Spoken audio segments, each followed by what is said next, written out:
Tuesday evening, Columbia police stop a vehicle hauling a trailer that's carrying lawn equipment. According to Columbia's mayor, Chaz Mulder, police stopped the vehicle, believing that the driver could be intoxicated. It's later determined that driver is Murray County Sergeant Randy Marisette, who's off duty in his personal vehicle. According to the arrest affidavits, the 39-year-old has a strong odor of an alcoholic beverage emitting from his person and slurred speech. The affidavit goes on to say, Marisette was traveling at a high rate of speed in residential neighborhoods. He also was passing vehicles on double yellow lines. He displayed several driving behaviors that disregarded public safety, according to the mayor. After a brief interaction with Columbia police, the 39-year-old flees the scene at a high rate of speed. Columbia police give chase, only to terminate the pursuit around Campbellsville Pike.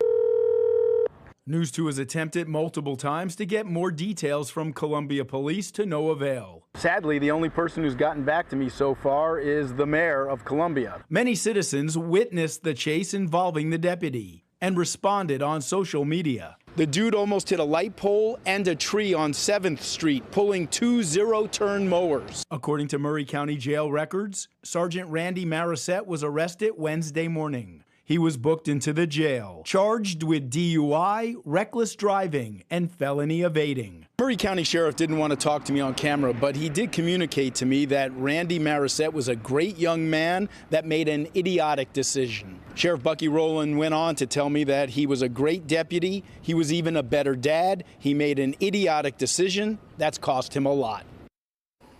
And Sheriff Bucky Rowland also confirms that the veteran officer was terminated as well. I'm told he's currently free on bond. Send it back to you guys.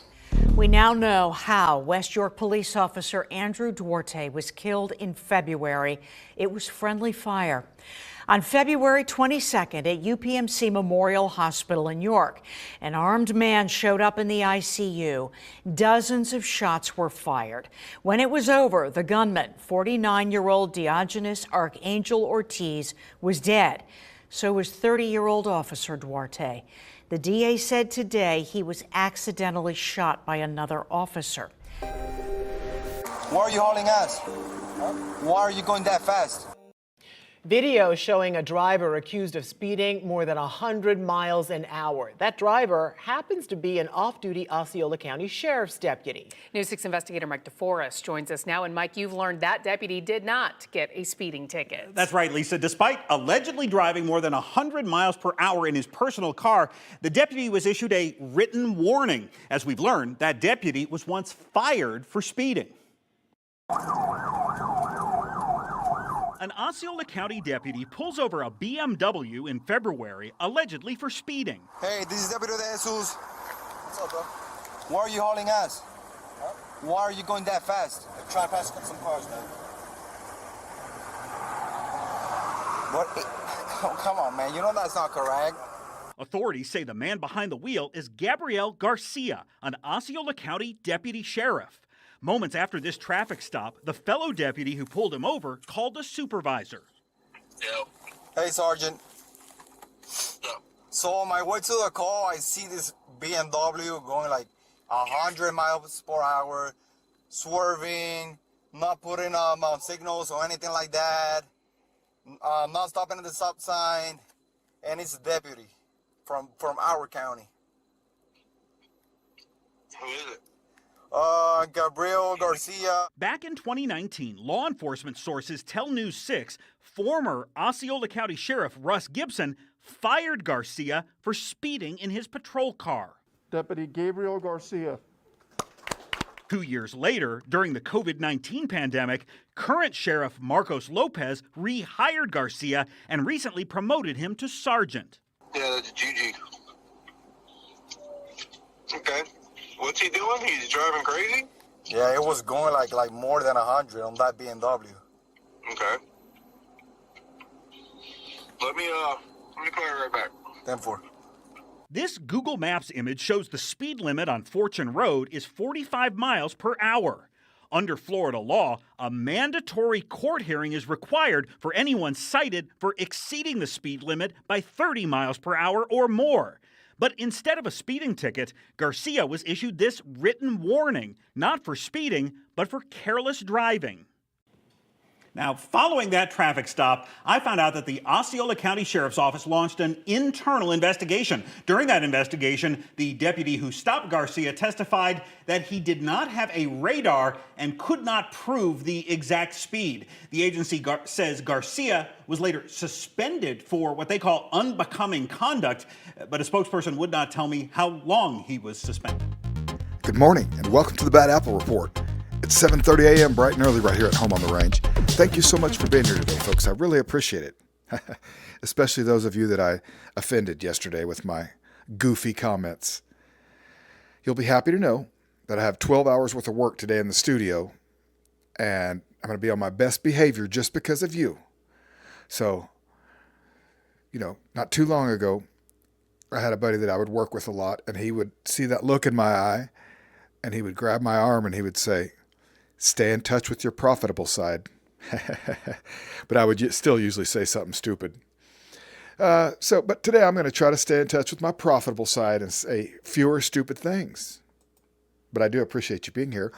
We're going to start our day out looking at this Fall Furious PD officer who's been arrested on domestic violence charges. Okay, this guy, he's obviously trained in domestic violence.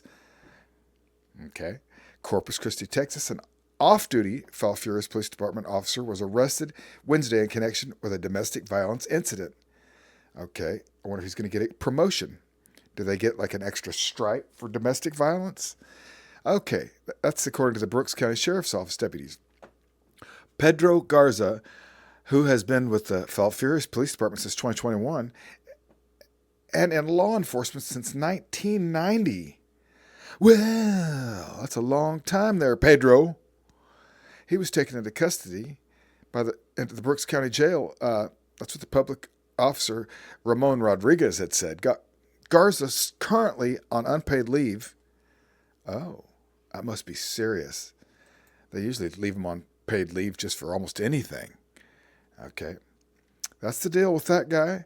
I wish I could say more about him, but I'm going to be cool today. Maybe. U.S. Attorney's Office telling us a Hickory Apache police officer has been charged with sexual and child abuse. The office telling us she repeatedly did this to minors for several years. They say the investigation into Lori Munoz started on April 4th. It was later learned she was charged with child abuse in 2023 in tribal court. She returned to duty as an officer on March 31st of this year. Then on April 14th, a second victim reported suffering from physical and sexual abuse. If convicted, she faces up to life in prison. The Hickory Apache police chief posting a statement on the department's Facebook page writing, "I remain committed to holding my officers accountable for their actions. The alleged conduct does not reflect the values and standards of the Hickory Police Department. I'm deeply disappointed with the breach of trust that the charges imply." Muniz has been relieved of her duties pending an internal investigation. Okay, folks, we've been following this case pretty closely. And it's about those Capitol police officers that killed Jalen Lewis. Bond set for former Capitol police officer charged in 2022 deadly shooting. He's had his bond set. Now, we reported on his buddy the other day. What is his friend's name? Well, it'll be in here somewhere, I'm sure. But this is Jackson, Mississippi, a former Capitol police officer indicted on a manslaughter charge last month, has been released on bond. He's been sitting in jail, Stephen Frederick has, and he's appeared in Hinds County Circuit Court on Monday, where Judge Adrian Wooten set his bail at $100,000. Frederick was required to post a first offender cash bond of $10,000 before he could be released. He's scheduled to go on trial on July 21. Okay, Frederick and the Capitol police officer Michael Reinwald, that's who we had on the show the other day, they were indicted in April for their alleged roles in a deadly officer-involved shooting in September 2022. The charges were taken to the grand jury by the Attorney General Len Finch's office. Attorneys for both officers have filed motions of discovery in the case. According to the two-page true bill, on or about September 25th, the officers shot and killed Jalen Lewis near East Mays Street in Jackson. Court records indicate the officers believed they were acting in self-defense, but the grand jury determined, quote, such belief was not a reasonable belief under the circumstances. Judge Winston Kidd gave Reinwald a similar bond during his appearance on April 10th. He is still employed by the Capitol Police, but is currently on administrative leave, probably paid administrative leave. Frederick, meanwhile, resigned from Capitol Police in 2023 after the WLBT reported he was arrested for driving under the influence. A 3 on your side investigated revealed that Frederick was found not guilty because the Mississippi State Trooper who stopped him did not appear in court. Okay. He was later hired by the Scott County Sheriff's Department. Frederick was relieved of his duties with that department last month, according to Sheriff Mike Lee. Oh, I wonder what happened. The victim in this case is Jalen Lewis. Lewis pleaded guilty to having a controlled substance in November 2021. He received a 6-year suspended sentence, 1 year supervised probation, 2 years unsupervised probation. Who cares about all that? Well, I guess that's the backstory on Jalen. Okay. Well, he's dead now. Okay, let's move on with the show. A bill introduced following CBI's DNA testing scandal is now headed to Democratic Governor Jared Polis for his signature. Senate passed it today. It would require lab employees to report misconduct and notify prosecutors, defense attorneys, and victims if cases may have been affected. It would also lay out a process for reviewing possible wrongful convictions.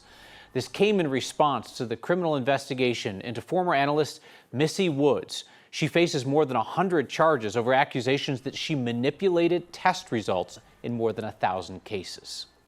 Can you please help me? That's what she said. She screamed it.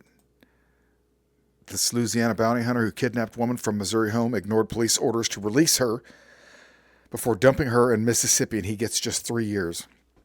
A Louisiana bounty hunter was sentenced to 3 years in prison with credit for time served for kidnapping a woman, staying in a Missouri home, and taking her to Louisiana against her will so she could face an outstanding arrest warrant. 2023, Wayne D. Lozier Jr. That's Wayne D. right there. He pleaded guilty to 1 count of kidnapping and 1 count of conspiracy to commit kidnapping, according to Justice Department release. The 46-year-old has been in custody since March 31st, 2022. Whoa! So his prison sentence represents time he's already served. Okay, Wayne, you goofball. Anyways, federal prosecutors say Lozier's conviction stems from his visit years ago to the St. Peters, Missouri, to find a woman with an arrest warrant in Louisiana for 4 misdemeanor offenses and return her to St. Tamiami Parish to face charges. Okay, Lozier and his partner Jody L. Sullivan had been hired by the bail bond company to locate and apprehend the victim. Lozier first called the victim and impersonated a St. Tamiami Parish deputy to trick her into revealing her address. Okay, on May 9th, 2019, he and Sullivan entered the home where the victim was staying, went down to the basement where they found her, and then handcuffed her and drove her away in an SUV. Lozier told the homeowner he didn't need permission to enter the house. Okay.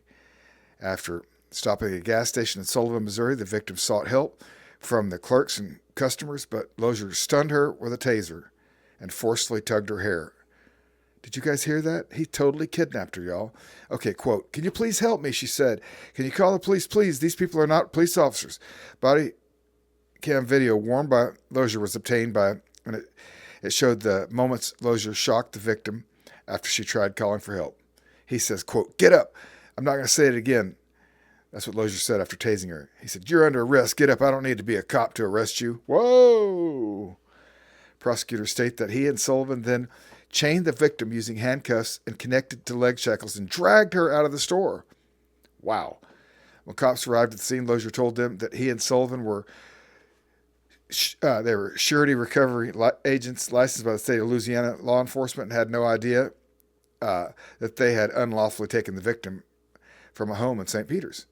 Okay, testimony and evidence at Lozier's trial revealed that he threatened the victim, telling her that he would arrange for her to be charged with a felony offense, that she would never see her children again, and that she was his property. Imagine that, you guys. That's a serious bad apple.